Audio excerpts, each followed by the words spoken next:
राधानगरी तालुक्यातील धरणांचा पाणीसाठा चिंताजनक। राधानगरी तालुक्यातील राधानगरी, काळमवाडी व तुळशी धरणातील पाणीसाठा चिंताजनक पातळीवर पोहोचला असून खरीप हंगामाच्या तोंडावर शेतकरी वर्गात चिंता वाढली आहे। सध्या राधानगरी धरणात 2.21 टीएमसी, काळमवाडी धरणात 2.49 टीएमसी तर तुळशी धरणात 1.50 टीएमसी इतका उपयुक्त पाणीसाठा उपलब्ध आहे। उजवा व डावा कालवा तसेच नदीपात्रातून शेती व पिण्याच्या पाण्यासाठी विसर्ग 10 जून पर्यंत सुरू ठेवता येणार असल्याची माहिती आहे। मात्र त्यानंतरही मान्सून लांबला तर पिकांना पाण्याची टंचाई भासण्याची शक्यता व्यक्त होते। यंदाच्या तीव्र उन्हाळ्यामुळे धरणातील पाण्याची पातळी झपाट्याने घटत आहे।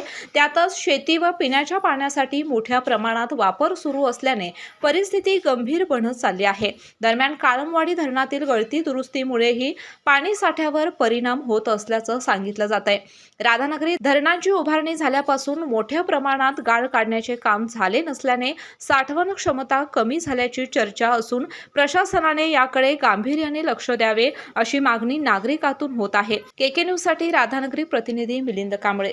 बाळ, फ्रीज मधून श्रीखंड काढ ना। आम्ही पूर्वी घरीच बनवायचो श्रीखंड, त्याची चवच वेगळी होती। आता काय सगळं रेडीमेड। आजी, हे श्रीखंड खाऊन बघ।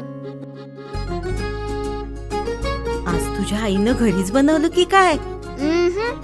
हे आहे गोकुळचं श्रीखंड। अगदी जिभेवर रेंगाळणार। जिभेवरच नाही तर मनावरही रेंगाळणार। गोकुळ श्रीखंड, मनावर रेंगाळणार।